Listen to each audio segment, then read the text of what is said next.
What's up everyone, how are you all? Today we are back with another blazing Naruto story. What if Naruto became a rogue shinobi hunter? If you enjoy, then please like, share and do comments. And also check the description box to original creator of this beautiful creation. I sat alone staring out bored through the window of my room. I watched the outside world with dullness. There is rarely anything that I fascinate over at this point. I just feel blank. Void, dull, white, empty. In the midst of my blank staring, a knock echoed through the usually emptiness of my room. Getting up slowly, I cautiously walked to the door. Sitting on my knees, I opened the door, lifting its heavy weight with light to none struggle. What I saw made me disgusted. It was that annoying brat. She is the daughter of the orphanage keepers. The one who has the guts to say no one wants me. Even though no one wants her either, and it's true. She is hated by everyone at school.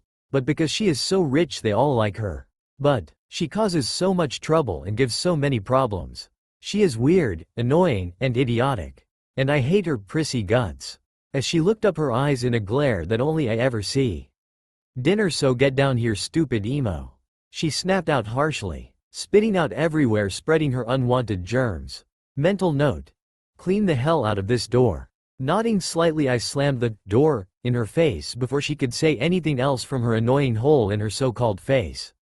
Getting up off the floor, I put my long fiery red hair in a ponytail. Looking in the broken mirror right across from me, I couldn't help but to sigh. And just to be clear, I am no emo. I only feel blank because I have such an overwhelming feeling that I don't belong here.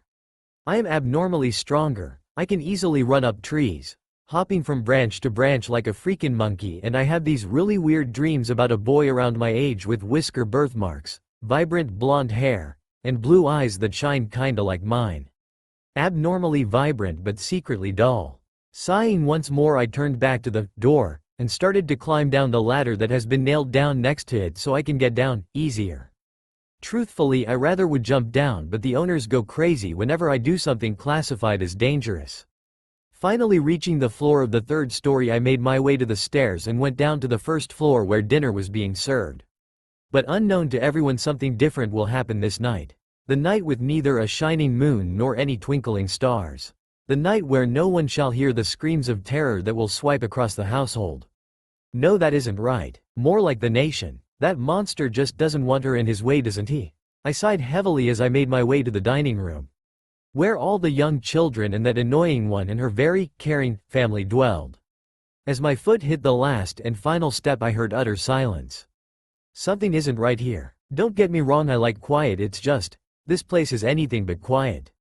Silencing my steps and breathing slowly, I started to somewhat tiptoe to the silent dining room, and the scene before me made me choke back a breath. My throat became instantly dry at the scene of their dead bodies. Slowly I stepped back, with my mind swirling with questions and fright. In shock, I walked backwards in fear, with my back colliding against the hard wall that held up foundation for the stairs. With collision, I slid to a sitting position, for my legs could no longer hold my weight. My mind became an even larger bumbling mess as thoughts swirled through my mind like lightning. What's going on? Who did this? Many of them were only 4 years and younger. I started to get dizzy. Why would anyone do this? Upon my jumbling nerves, I heard a deep voice. Where is she? I must find and kill her before she becomes a threat to the plans. The deep voice hissed out angrily under his breath as I heard him walk down one of the many halls facing the back of my shaken figure. Then I heard this odd noise.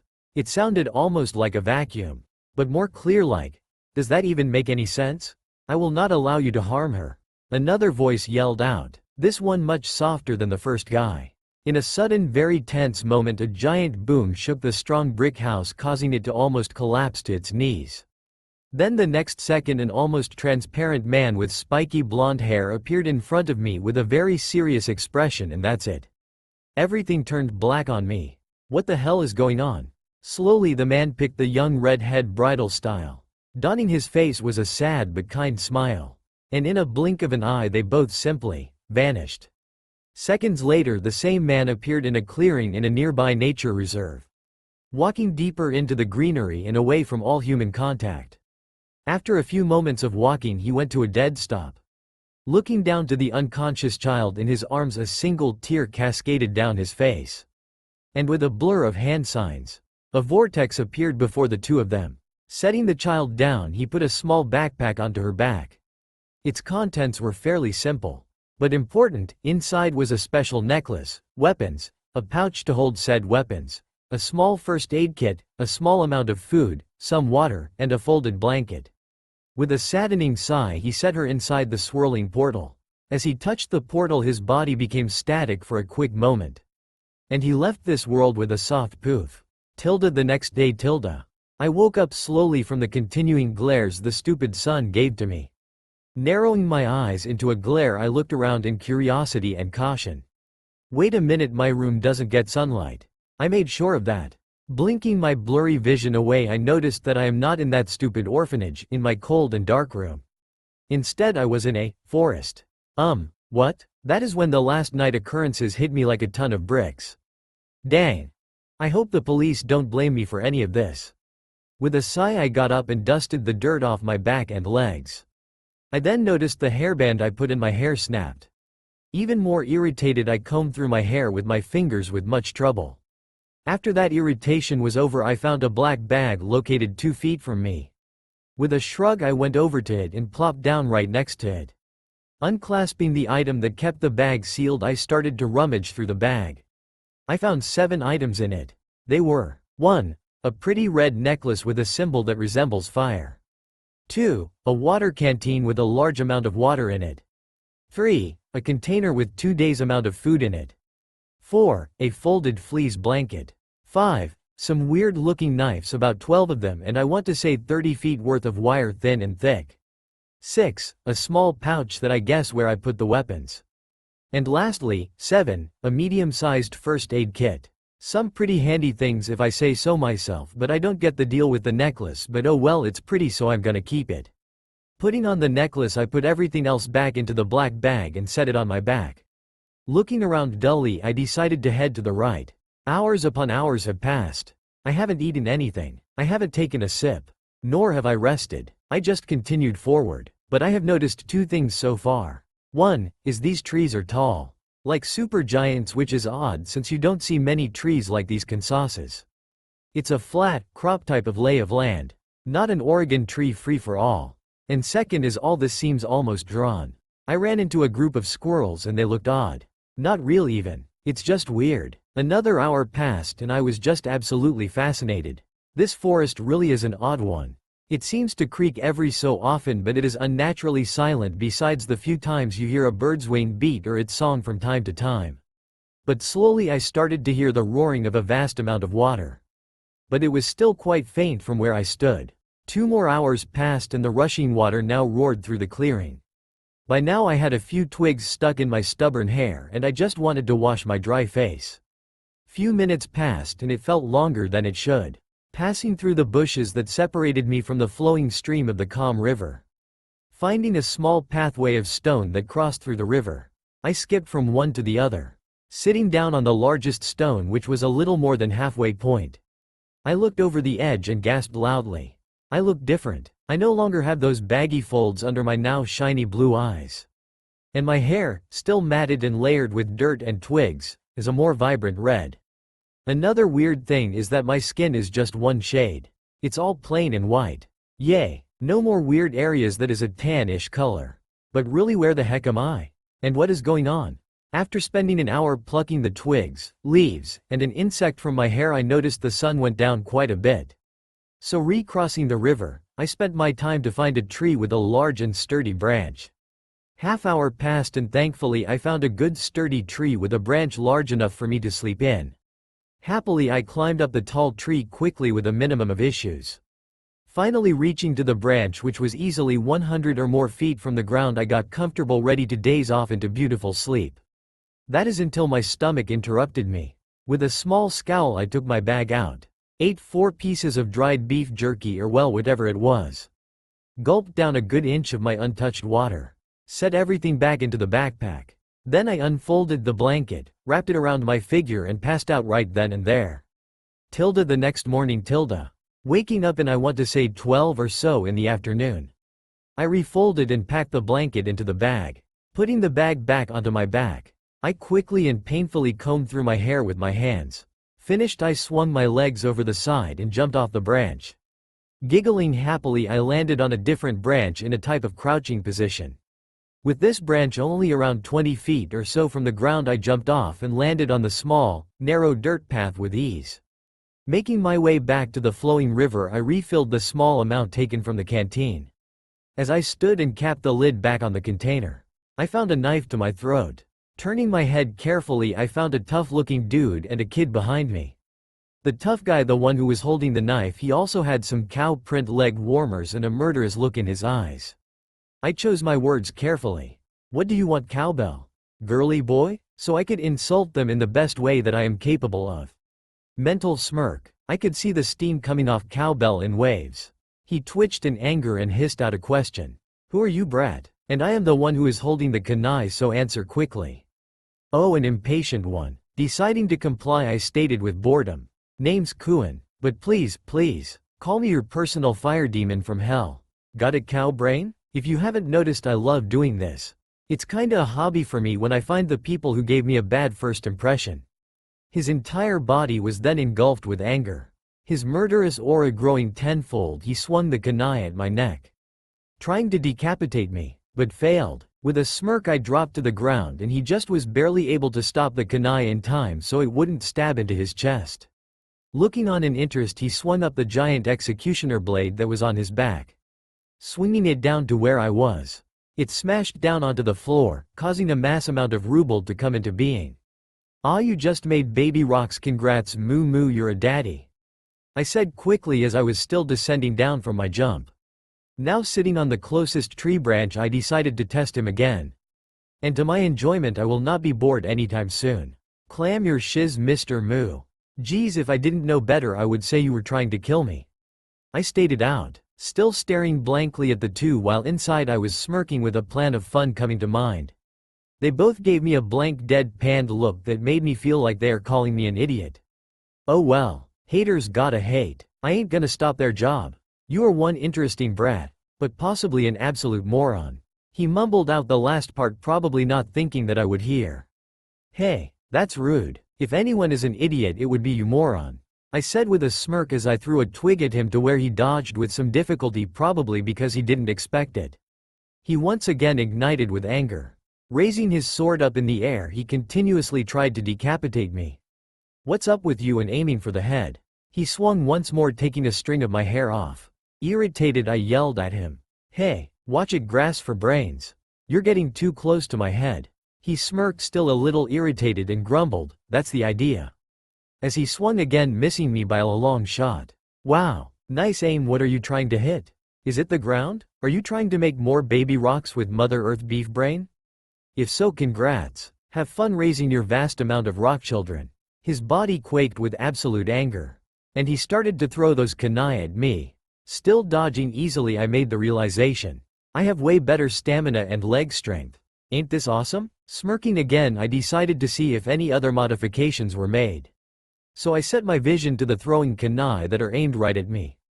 So stepping to the side to dodge that deadly weapon, I easily caught it and threw it at the other knives, which all easily fell to the floor with a metallic clink. But the knife I threw never fell to the floor, in fact it kept heading straight towards Cow Hid. Hastily he jumped out of the way and the kunai just barely scratched him. Then it crashed into a tree, embedding into it almost completely through. With one look at that, I did a mental victory dance. Looking over at that, then back to me, the cowman narrowed his eyes cautiously, while I on the other hand just looked at everything in boredom, while inside I was ecstatic. Hey, what can I say? This is the most fun I ever had. Like in my entire life. Really, that orphanage was boring and cruel. If you exceed the age of 6, you almost are treated a little more unfairly. And I'm 8, so yeah, I know what trash feels like. After a few more hours of this, the fun started to dull a bit. He started to do all these weird hand signs and stuff, and weirder things happened. But I was still untouched. Well, besides having a lot of dirt and water covering my boots more than halfway. Yo, beef, I am getting bored. You done trying to chop my head off yet? I said, extremely bored. With a sigh, he said some simple words and something that kinda surprised and confused me. Fine. Damn great, I lost to a brat. This brat no less. Let's go, Haku. The girly boy nodded in compliance but didn't move. Instead, he walked up to me and smiled kindly. I was wondering, Miss Kuin. You never used any type of jutsu, and there was a slight look of surprise when you saw it. Do you not know how to use ninjutsu? He asked politely. Cowman seemed slightly interested in my answer by the way his ear twitched slightly. Ninjutsu? Nope, never heard of it. Actually, I don't even know where I am. I woke up in this place yesterday. Well, anyway, bye-bye girly boy, I said plainly as I turned around and began to walk to the now expanded river. Taking off my boots, I started to clean the muddy dirt off of my favorite boots. Not paying any attention to them, but I knew they were still there. Mumu sat down on a nearby log that he cut down, and girly boy just sat on a low branch, both of them staring at me. Secretly smirking, I put on my now clean boots. But as I got up, I quickly wiped the smirk of my face and put a bored look instead. Turning around to face them, only to be faced with a kunai. I sidestepped and it whizzed right past me, only an inch from my neck. Still bored, I just stared at them. What? I asked. Mumu just nodded along with pretty boy, which gave me a slight creeped out feeling. Would you like to be my student? But only for the time being? The cow questioned gruffly, to where I openly smirked. Plan phase 1 worked. Fine, I said simply as I grabbed a hold of my backpack strings. But as the cow wannabe turned around, leaving me and pretty boy to stare at his back, I allowed my smirk to come straight through. This surely will be some fun. Following Moo Man and pretty boy, I just stared blankly around the area, not saying a word. I don't want to talk, so I'm not talking. Simple as that. Beef Brain and I seemed to establish that agreement, but seems pretty boy wants to ask some questions. So Kuin, I noticed we never told you our names. Do you wish to know them? He asked kindly, to where I just shrugged. I truthfully don't care, but why not? Fine. So what is your name? I asked blandly, not having any emotion showing through. I really was just focused on one thing. To keep my hyperness under lock and key. It never helped me, so I don't want it. But I do like the stamina it gives me. That's about it. Anyway, the pretty boy continued to speak. Well, my name is Haku. And he is Zabuza Momochi. So, Kuin, Momochi? Bawahahahahahahahahaha. He is just asking to call him a cow. Ha ha ha ha ha. Cough clears throat asterisk. A smirk came to my outside face. And Zuzu started to feel annoyed. So Zuzu Mumuchi? Nice name, cowman. Steam started to radiate off his body into the atmosphere in large waves. I could feel the murderous intent coming off him, so both I and Haku became quiet. Hours passed by in mute silence, and the sun started to cast its orangey glow through the tall trees. It was most likely around 5, almost 6. Zuzu the meat-headed cow still slightly raged with anger. Haku, the girliest looking boy alive, walked silently out of respect. And I, Kuin the fiery she-devil, am just walking silently with extreme boredom. That's when our leading cow stopped and sat on a fallen tree covered in green moss. Not questioning anything, Haku went to sit down. I decided to follow, to rest my feet, but I was not given that privilege. Instead, I was stopped by a kunai being flung next to my feet, making me halt in my tracks. You, brat, you're starting your training. Now then, first I want you to learn your chakra. To be able to feel its pressure and be able to push it in an outer form. Now sit next to those rocks to my right. With an annoyed but bored nod, I followed his directions and absorbed the information given. Once seated, crisscrossed Mumu spoke up again. Once you are able to do this, then you may rest and eat. And that's all that cow said, so once he said nothing else, I started to kinda meditate. It's a type of life force thing, right? So might as well start from there. Since he ain't gonna do much. Lazy beef brain. Hours and hours went on with me trying to find it. But I don't feel anything. And it is well past midnight, and damn it, I just want my sleep. But no, that stupid walking beef jerky bag just throws a damn kunai at my head whenever I start to daze of. Another hour passed and I finally found it. Yes. Finally, I am starting to get exhausted. Anyway, new problem. How the hell am I getting this red what's it called to become a barrier thingy on my skin? Yay. No sleep anytime soon. Sigh asterisk, when this is over I'm making steak out of you. You stupid cow. 3 more hours passed and it's freaking morning. I feel the stupid sun's light on my eyelids and everything, and I am twitching in anger. And you want to know what's wrong? No. Flipping. Progress. Made. I feel like ripping that stupid Momochi apart. But I won't. This world is way different and I need this training. Breathing out harshly from my nose. I tried to concentrate even harder. And guess what? It moved, but only a slight second. But still it moved, Zabuza's pav. As I continued to sat on the trunk a little drowsy from sleep, I noticed a slight red glow emit from the brat. With a nod, I was secretly amazed. Usually it takes that weeks. And correct guidance. I didn't give her either. But why is her chakra a red color? Most of them are either blue or white. Just makes this brat even more interesting. Can't wait to make her one of my tools to be used. A low growl sound emitted from her throat. From the dangerous sound, Haku hopped awake only to fall back asleep. And I sweat dropped. Making her into a personal tool might just be impossible. You'll also like Naruto. The Fool's Sister by Arya Lord. Naruto. The Fool's Sister. 171k. 4.7k. Naruto's little sister Ika cares deeply about her big brother. They're twins after all, and since the villagers hate them, they're all each other have. The struggles of Naruto's twin, Sasuke X Reader. Discontinued by Neanderthal_Rose 2413. Naruto's twin, Sasuke X Reader, discontinued. 57.5k. 1.2k. Naruto's twin? She really is. Just by looking at her face. But she was completely different from him. Her attitude, her skill were more flexible. She was his twin, but love. Gara X Reader by XXAO__. Love. Gara X Reader. 49.3k. 1.2k. YN knew Gara ever since they were kids. I'll explain more about their backstory in the first chapter. YN is part of the Anko clan, a clan with a Kekkei Genkai called Leaf Village's Hidden Vixen, Femnaruto, by loser_named_Ray. Leaf Village's Hidden Vixen, Femnaruto. 159k. 2.5k. Naruto pretends to be a boy with the name Anquat. Naruto Anquat. Being to that it will keep her safe from the village she lives in. Naruto gets past trials with the help of the new girl. Naruhina Love Story by WolfWeeb89. The New Girl. Naruhina Love Story. 32.1k. 693. Hinata Hyuga has never had an easy life. Sure, she was born into a wealthy family, but that never cover up the emotional and physical pain. Her father cheated on her moth. Uzumaki's Naruto Next Generation by Shanislav. Uzumaki's Naruto Next Generation. 261k. 5.5k. The story is complete. Please excuse my spelling and grammars. If you dislike and commenting some rude things in this story, I don't need you to be here nor want you. Go. Yep, I'm his twin by Constellations_Fall. Yep, I'm his twin. 276k. 7k. Ever heard of Naruto Uzumaki? Yes. Ever heard of Raku Uzumaki? No? I'm not really surprised. She's the quiet, kind, and mature twin. The complete opposite of Naruto. Why? Back to Kuin's Pav. Finally. It took me 2 days straight, but I did it. And let me tell you, I was tired and had to use the bathroom badly.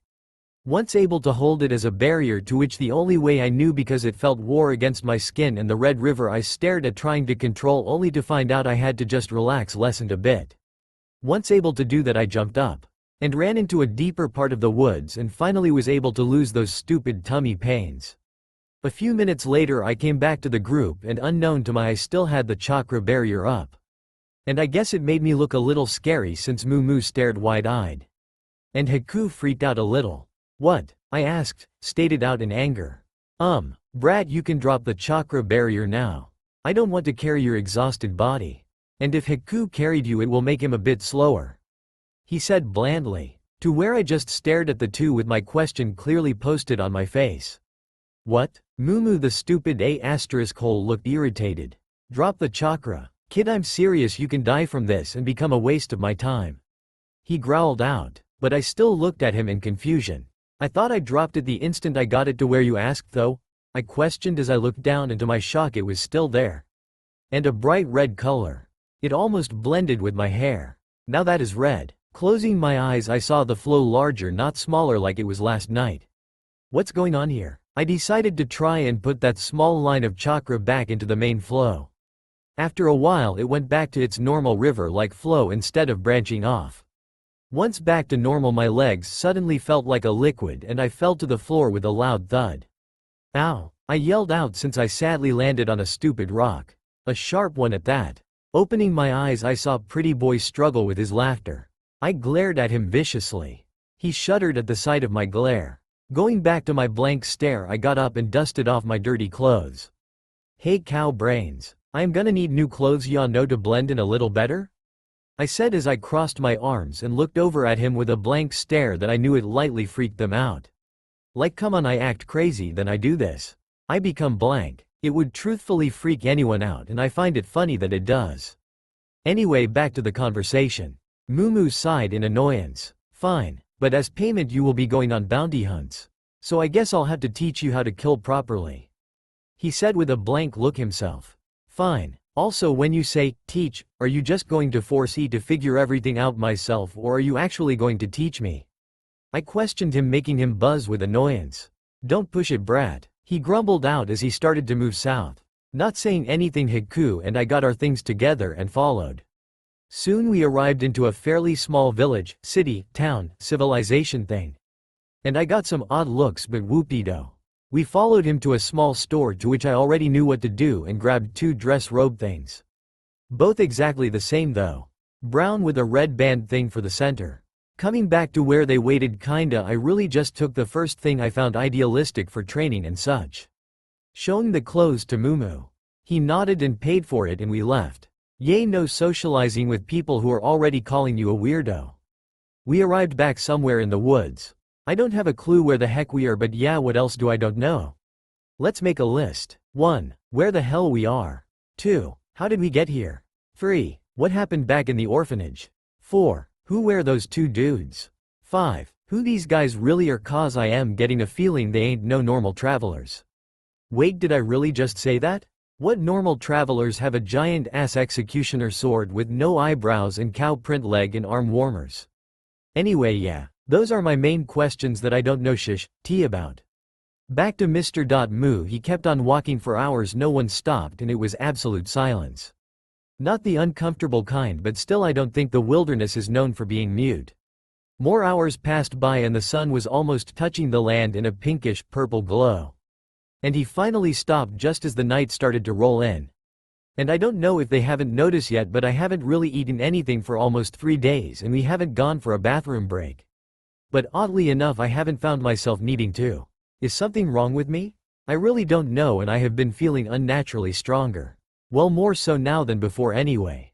Both GB and I stopped at the same time to prevent from running into MM's large body and deadly sword. He turned around, a type of glint in his eyes, and I felt myself pale as I saw that smirk. Nothing good can come from that smirk. Next morning, I was right. Nothing good came from that smirk. Nothing. My body feels like lead. If you are curious on what happened, I will tell you. I had to fight them both all night in pure darkness that they somehow could see perfectly fine in. I ran into trees. I tripped over Mumu's rock children. And I got several wounds that if I didn't dodge on the last minute would have killed me. This training has just turned in a deadly way. And it is scaring me how he is smirking. It is demonic and I want to learn how he is doing such scariness. I must learn to terrify people. My body hurts. It's sore and I think I broke a rib. The morning's hellish training was over and every one of yous has at least a few deep gashes on us.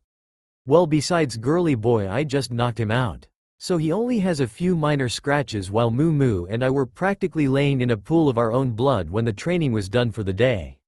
Now we are hiking through the forest, and steep and dense one at that. And let's just say my body is hating me right now. It's been, I want to say, about 4 hours since we stopped the training for the day and went walking. We stopped for 2 breaks. One to eat and the other for bathroom purposes. I don't understand them. They are silent and sometimes rude. But then they seem almost caring. But I have noticed something when sparring with them both. Cowbrain aims to kill in a very ruthless and gory manner. But Hiku over there, he can barely kill an insect and not show regret. There is no way they could get along yet. Girly Boy acts like an absolute servant. A mutt bowing patiently and following orders almost blindly to that stupid cow. If I'm going to turn out that way if I stay, well then no thank you. I like being me and listening to no one like they are a god and I am a mere insect in comparison. And I don't like that. At all. Plus, Grass Brain is already too Y as is. That and he has one serious stick up his ass. And I will not allow him to think he can just screw me over like some tool. So I got a plan. Now that I know the small basics of this chakra stuff, I'll just become self-taught. Not that I haven't already. Anyway, plan is I'm gonna wander away dead at night sometime this week. I don't know if it will be today or tomorrow, but I don't want to stick around long enough to become one of his drones that'll murder in an instant. It's night now and I had to train again. But this one I had to use this chakra to climb up a tree straight up. My motivation was a giant sword pointed to my back. So I got that helpful technique done, liquidy split. It kinda reminded me on how to ride a bike. You must have perfect amount of balance or you'll fall off. But even though it was easy, it didn't mean I liked it. We just had to pick a dead tree surrounded by giant and sharp rocks. So now I really am getting the message. You fail me, you're dead, very strongly now. And I still have a broken rib. At least it's not shooting up pain anymore. It's fairly numb now, but still not cool. That stupid cow will pay, I swear it, by my red chakra. Which I found out is what they call not natural. Newsflash, when is anything natural or common? Where's the fun when everything is the same? But off topic, I will get back at the stupid Grass Brain for this murderous training. I will, and he better watch his back cause I got kunai and I know how to use them. Sadly, another week passed with this horrible training continuing. My lungs ached and they left to get some supplies, leaving me alone in the darkening forest. I hate this training. I mentally complained as I inhaled sharp breaths as more blue and purple bruises blossomed all over my arms and ribs. I fractured a rib in my wrist. Tired and hungry as well. This training is just becoming crazy. I had to go against Pretty Boy and his ice mirror technique is something else. I have puncture wounds all over me. I was lucky to be able to knock him out before real damage could be done. Stupid cow. I slumped down leaning against a large tree. Closing my eyes, I focused on my heart rate and breathing levels. Slowly both calmed to a slow, steady pace. Nearby I heard a branch snap under the weight of someone. My ears twitched to listen closer. It sounds like two grown men having a little conversation on how to kill me. I felt a smirk come to my face. I slowly readied my legs, ignoring the dulling pains in my upper body. I waited for them to make their move. As I waited, I took a kunai knife from the pouch and held it firmly in my small hands. The cold metal cooled my skin, making it turn a reddish color in an attempt to warm it up once again. I kept my eyes closed and my breathing steady, making them believe I'd fallen asleep. I heard another sound of wrinkling leaves from their direction. I slowly moved my shoulders, making my muscles relax and become loose. Then they jumped. In less than a second they appeared before me with bloodshot eyes and radiated with the want for blood. They ran closer to me with a katana in their sweaty palms. Snapping my eyes open, I jumped up out of the way, slicing the shoulder of one of them as I evaded the attack. They both snarled angrily at me. They grumbled and growled. "Who are you?" I demanded in a monotonous voice. The left one glared. I saw a headband wrapped on their foreheads with a slash in the middle. No one answered. Readying myself, I leaned back slightly on my right leg, tensing that one and loosening the left. I sprang up into the air and killed the one I injured. The other glared at me darkly.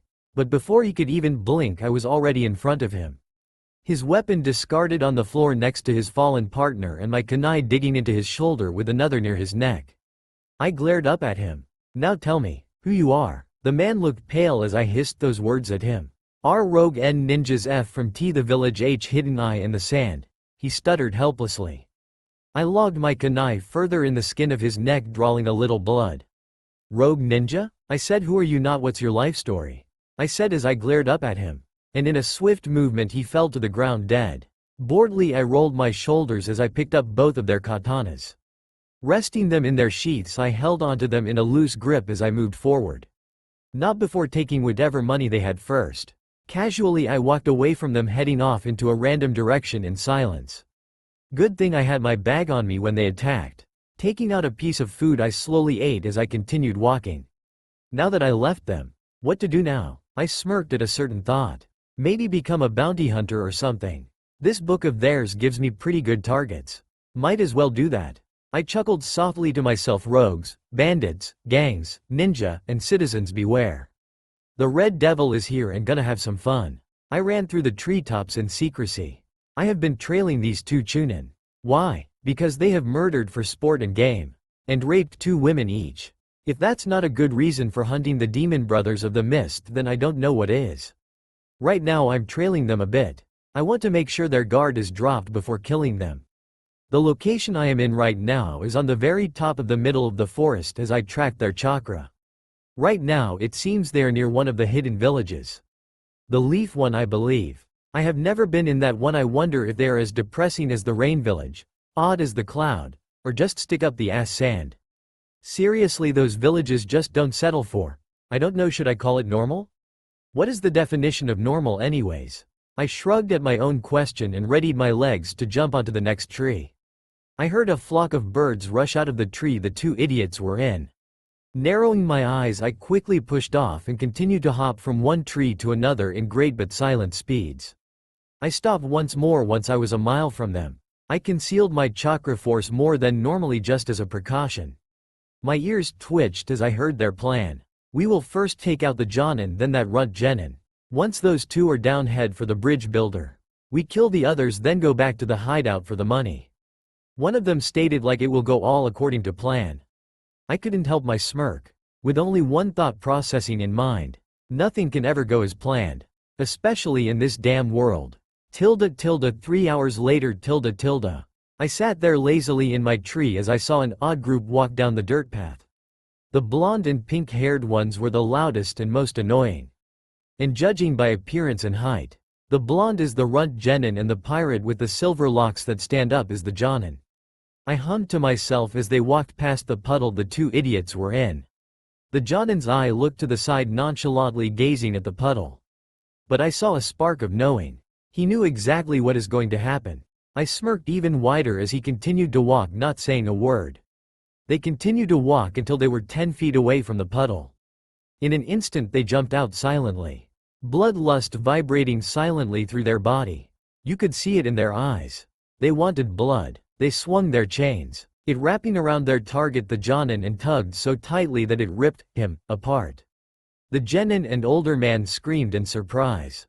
The pink-head and raven-haired Genin jumped to protect the old man while Blondie stayed put, shell-shocked and scared. Sighing to myself, I jumped to a closer tree in silence. The raven-haired boy jumped, throwing a set of shuriken, then a kunai to make sure the chains that connected to their arms didn't budge an inch.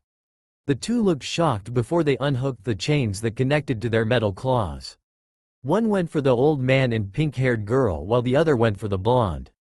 I gritted my teeth and swung upside down. I hooked Mick's legs on the branch I stood on. And swiftly I hung in front of the blonde and cut the Chunin's arm cleanly off with my kunai. Some blood splattered on my cheek as I flipped, unhooking my legs from the tree. And landed swiftly in front of the blonde. Turning quickly, I threw my kunai at the other Chunin as I kept the other down with my feet. My kunai spiraled through the air before it was caught along with the other Chunin. The pirate Jonin flinched under the force of the kunai, and I don't doubt that his hand is bruised.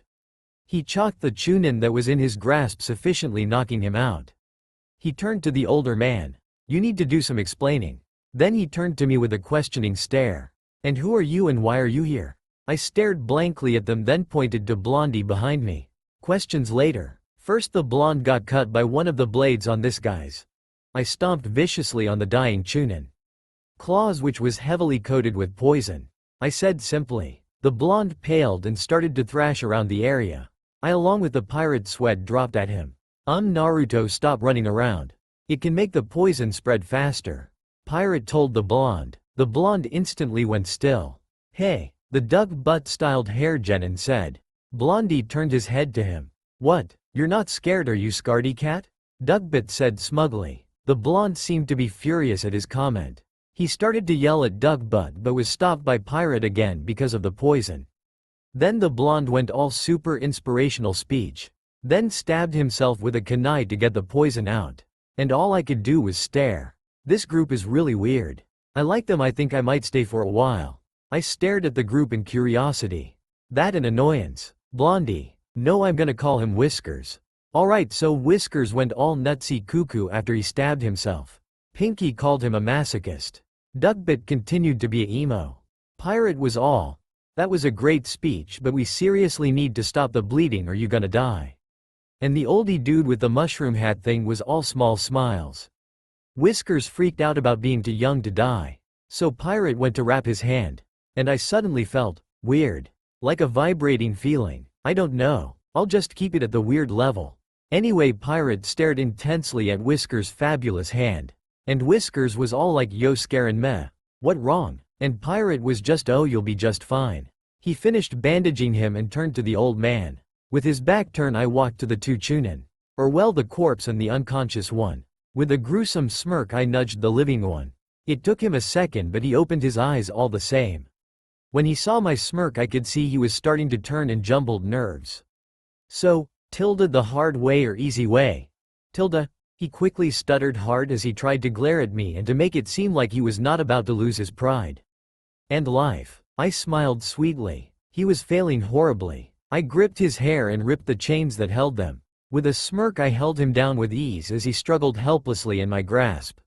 Why do you think it was all right to murder children? I asked as I kept him pinned to the floor. I don't know why I asked it.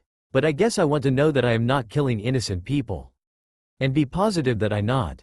Suddenly he got a tough guy insane lunatic act and smirked smugly. Why else? I love it. I relish in the feeling of their blood. Now I'll kill you, little girl. He spat, but my world froze when he uttered those two words. The taboo of my life. Little girl. My body erupted in anger. My chakra leaked out in high levels. My face was shadowed by my bright hair and my eyes were narrowed in my most terrifying glare. The chunin in front of me instantly regretted his words. And the others turned to me in alarm. Looks of terror was present in all their faces. And the Jonin was secretly grasping a kunai in his hand. Never, and I mean never, call me a little girl. I growled as I broke his arm. He screamed in pain as I lifted him up by his collar. Now answer me. Why did you murder children? For fun? Please, that's bull. You murdered your own daughter, now answer me. I screeched as I started to choke him. Everyone including him faltered. He shuddered, shaken up by the memory. Answer me. He gulped and looked like he was on the verge of tears. Zabuza Momochi. Him and Gato, they. I had to no other choice. He whispered. I only heard but only gritted my teeth. And you think it's all right to murder children? I seethed. His eyes widened and finally he actually seemed human. Kill me, please. I dropped him to the floor. I don't pity, kill. Fight like the monster you acted like for years. Unless you wish to die from torture brought by your client and leader. He got up determined. He got in a fighting stance. He raised his clawed hand and brought Bid down to where I was. With a smirk I summoned the two katanas and in a blink of an eye he fell in a pool of blood with a smile. With a tired sigh I sealed the two dead bodies in a scroll. And set it in my bag. The group continued to stare at me with wide eyes. Who are you? Also thank you for saving me, believe it. Whiskers yelled out. I turned to face them. I sighed tiredly as I saw the Jonin still holding a kunai in his grasp. I don't really think I have a choice. I said slowly. I slung my bag over my shoulder. My name is Kuin Uzumaki. But my working name is the Rogue Hunter. Do I need to say more? I stated tiredly. Whiskers and Pirate's eyes widened greatly. Uzumaki? Whiskers yelled in shock. His eyes seemed to shine, which kinda creeped me out. Then there was Pirate. So you are the Rogue Hunter that has brought everyone shrouded in fear this past 1.5 years. I didn't expect someone as young as you. Or female. I felt myself snap. What's wrong with my age and type? I sneered, ready to pummel him to the ground. He quickly held his hand up in surrender. Nothing. Nothing at all, it's just you have a reputation of brutal killing and has been said to be a tall, vicious demon. He shouted, shaken up. I instantly stopped my vicious glare. Oh, you still shouldn't assume crap. Tall? Really though? I'm the same height as Whiskers over there. And I'm pretty sure I'm not normal height for my age. I mumbled to myself as I scratched the back of my head. Whiskers' eyes twinkled in happiness? So your last name is Uzumaki, right? Whiskers yelled happily and questioned. Yay, so? He seemed to radiate with happiness.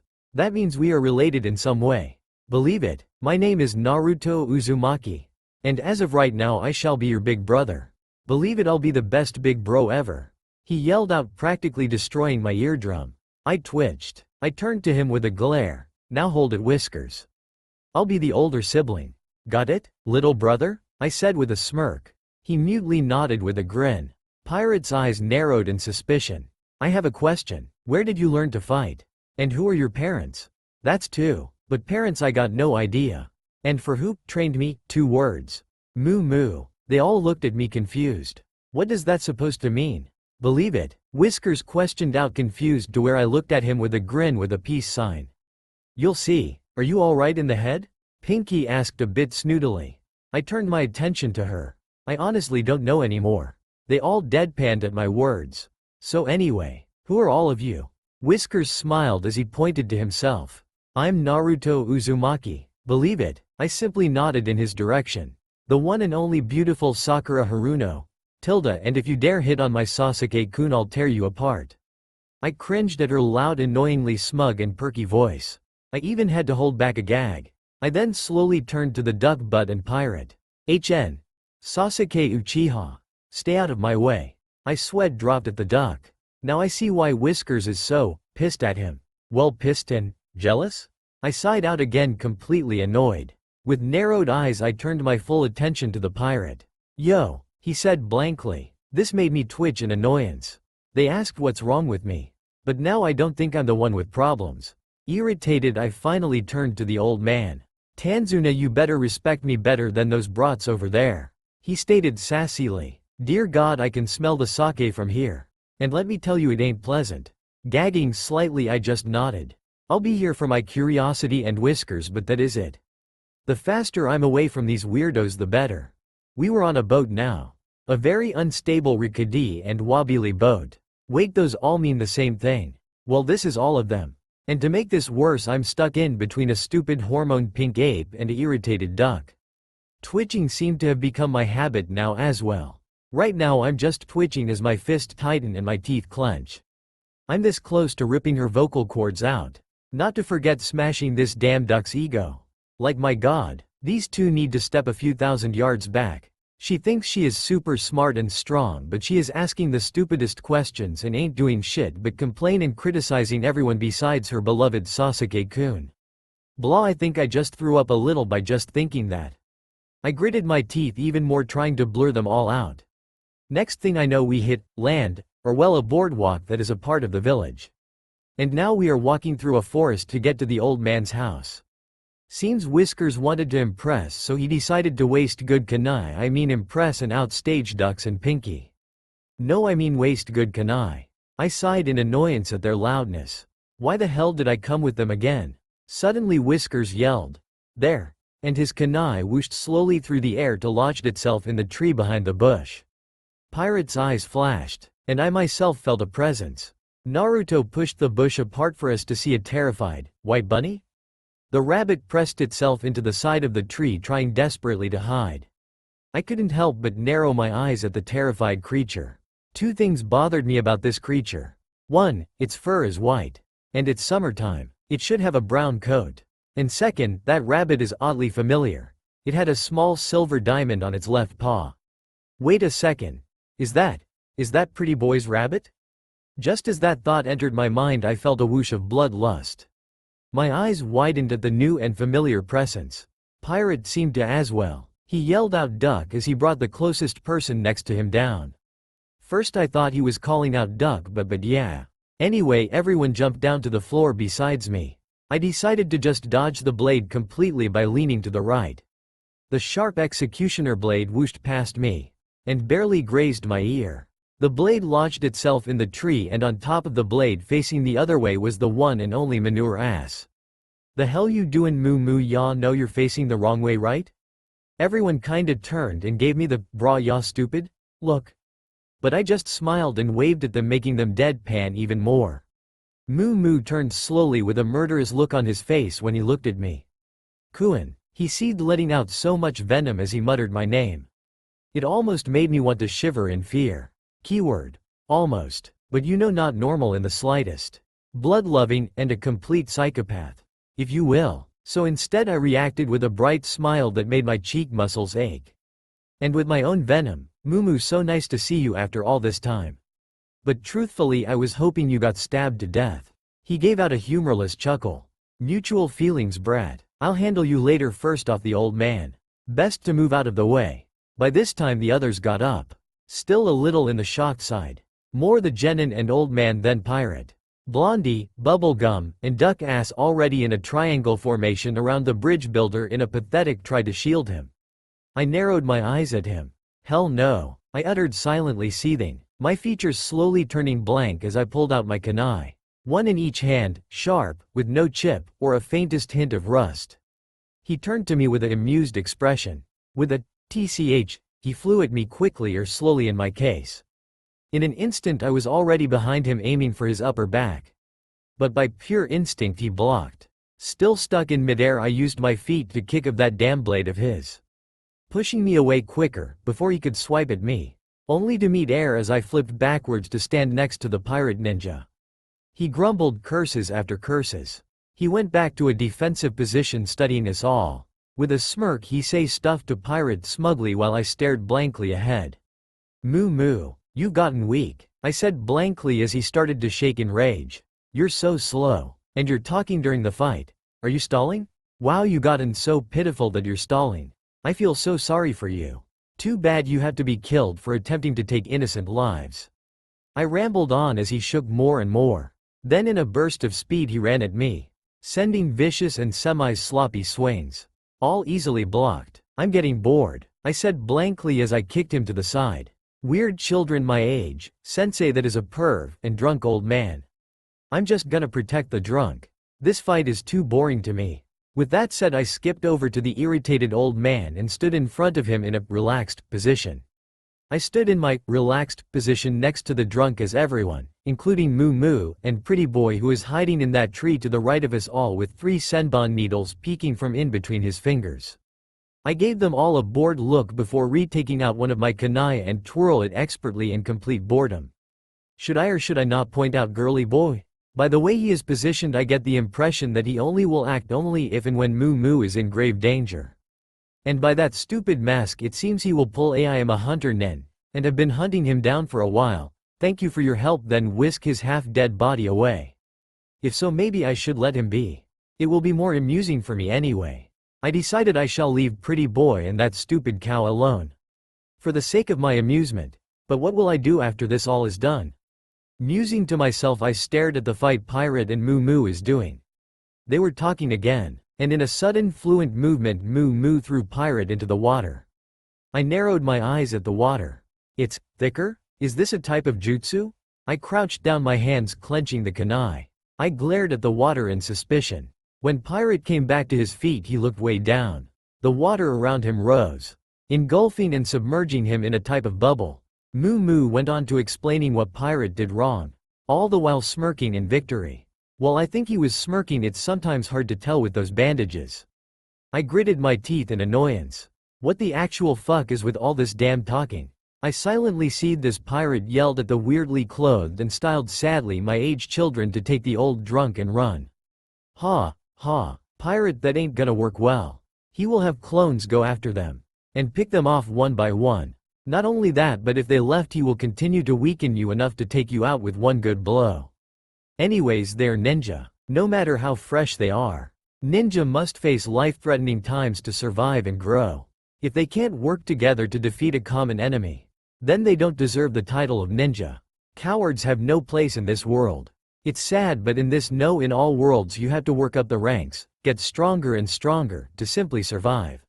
I called out in a dark tone. Moo Moo scoffed, stating how they are not ninja in any way, saying how unless you have killed, have dyed your hands in blood, that is only then and when you are a ninja. A tool for death I felt a dark smirk stretch my cheeks, as my eyes zeroed in on Zabuza. Hey, you preach about tools for death. Like that is the way for all ninja. It's true in some sense. But Zabuza, you must remember, the human race can break so very easily. Both in physical and mental attributes. It can be so fragile. I whispered darkly. Pinky and Drunk stared at me in horror, while Whiskers and Duckass decided to use teamwork to beat Moo Moo. Ducky took out a large shuriken, a wind-style shuriken I believe, and threw it in Moo Moo's direction.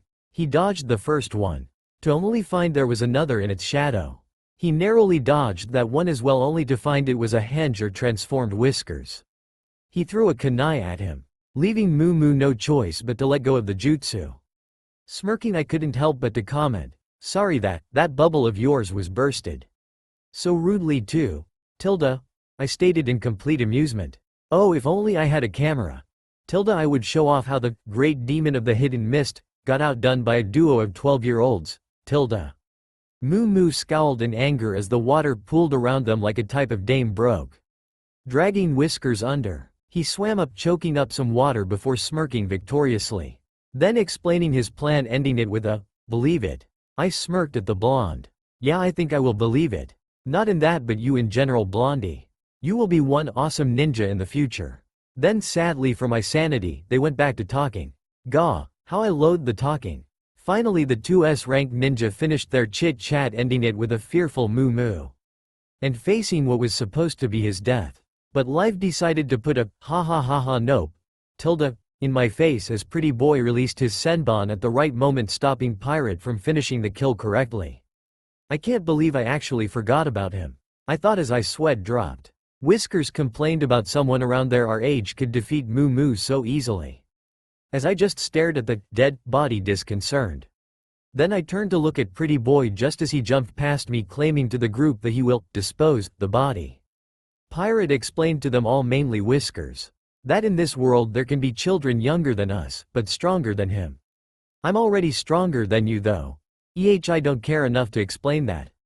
Once he turned, he took half a step before falling for the group. Using some of my speed, I caught him before he fell to the floor. Grunting under his weight, I lifted him fully onto my back with some difficulty. Damn height. Shuffling his position to get him a little less stiff, I turned to the other. So lead the way. I can't hold this damn pirate forever, ya know? I hissed, which got them going quite quickly. And yes, I have mastered the arts of terrifying people. And for your information, it is very fun. And it is quite satisfying with its effectiveness. That's all for now. If you enjoy, then please like, share and do comments.